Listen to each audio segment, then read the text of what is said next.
11वी प्रवेशात शिक्षण विभाग नापास।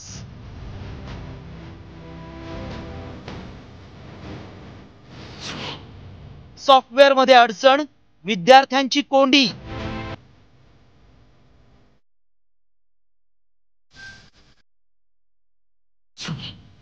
चौदा लाख विद्यार्थी अजूनही प्रवेशाविना।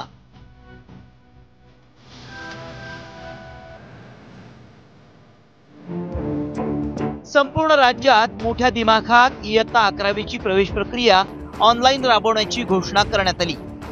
पूर्वी केवळ 5 शहरांसाठी केंद्रीय ऑनलाईन प्रवेश प्रक्रिया राबवणाऱ्या माध्यमिक आणि उच्च माध्यमिक शिक्षण विभागाला ही प्रक्रिया राज्यासाठी राबवताना मात्र काही गणित जुळवता आलेलं नाही। ऑनलाईन प्रवेशाचा हा भार डोईजड झाल्यानं शिक्षण विभाग प्रवेशाच्या पहिल्याच परीक्षेत नापास झालाय। गेल्या वर्षी 6 महापालिका क्षेत्रात एजन्सीच्या मदतीनं ऑनलाईन प्रवेश प्रक्रिया यशस्वी झाली। त्याच एजन्सीला यावर्षी संपूर्ण राज्याचं काम देण्यात आलं। मात्र सॉफ्टवेअर बिघाडामुळे प्रवेशात अडचणी येत आहेत। 14 लाख विद्यार्थी अजूनही प्रतीक्षेत आहेत। 26 जूनला पहिली गुणवत्ता यादी प्रसिद्ध होणार असल्यानं हजारो विद्यार्थ्यांनी संबंधित कनिष्ठ महाविद्यालयांमध्ये रांगा लावल्या, पण यादी काही प्रसिद्ध झालीच नाही।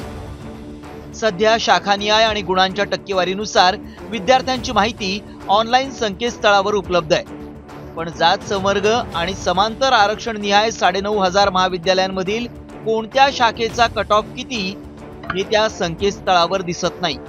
त्यामुळे विद्यार्थ्यांसह पालकांनाही मनस्ताप सहन करावा लागतोय। शासनाने जी काही ऑनलाईन प्रक्रिया प्रवेशाची केलेली आहे, ती प्रवेशाची प्रक्रिया जेव्हापासून त्यांनी सुरुवात केली तेव्हापासून तो सर्व्हर डाऊनच होता। आता जून महिना संपत आला तरी अजून महाविद्यालयीन प्रवेश झालेला नाही। शासन कुठल्या स्तरावर काय करताय त्याच्यामुळे विद्यार्थी आणि पालकांच्या पुढे संभ्रम निर्माण झालेला आहे आणि मोठ्या अडचणी येत आहेत। त्याचप्रमाणे मागासवर्गीय विद्यार्थ्यांकरता आता प्रवेश जातीचे दाखले, उत्पन्नाचे दाखले यातही मोठ्या प्रकारे अडचणी येतात। दरम्यान शिक्षण विभागानं सुधारित वेळापत्रक जाहीर केलंय। 30 जूनला विद्यार्थ्यांची गुणवत्तेनुसार प्रवेश यादी जाहीर होईल, तर 1 ते 7 जुलै दरम्यान विद्यार्थ्यांची प्रत्यक्ष महाविद्यालयात प्रवेश नोंदणी होईल, तर 9 जुलैला दुसऱ्या फेरीसाठी रिक्त जागा निश्चिती होईल।